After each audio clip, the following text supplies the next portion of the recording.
For over 20 years, actor Danny Glover tried desperately to get a movie about the Haitian Revolution made in Hollywood.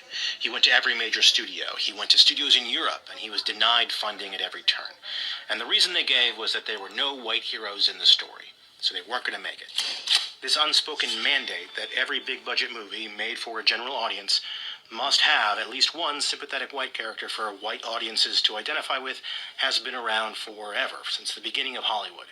When I think about movies like The Green Book, you've got The Help, 12 Years a Slave, Amistad. I mean, the list goes on and on. Even Black Panther has this character who is a CIA agent but is in favor of black liberation. Like, ridiculous. I really enjoyed Hidden Figures. I think it's a great movie, but this guy, played by Kevin Costner, he never existed. They made him up for the movie. Everybody else is based on a real person, but not him. So that whole scene where he goes and smashes the sign, the white-only sign on the bathroom, never happened. We made it up. It never happened. This one was invented by a writer. It's all there to make white people like me feel slightly better about the history of racism in this country. We can sort of self-insert, and we can go, oh, I would have done that too. No more white restrooms. There's a cardinal rule in any system that is white identified, and that is that you are never allowed to make white people feel uncomfortable in relation to their own whiteness. That is not allowed. I think it was James Baldwin who once said that being white means never having to think about it.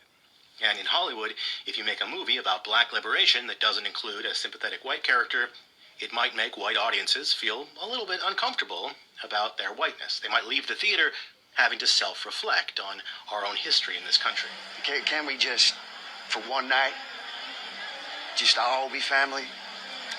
It's incredibly, shockingly rare to have a movie that is made for a general audience that's about race or racism, but doesn't include a sympathetic white character. And that's one of the reasons why Sinners was such a big deal.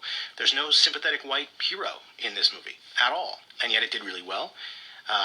But you can count on your hands, like the number of movies that do that. You've got Get Out, Moonlight, Sorry to Bother You. I mean, there are very, very few.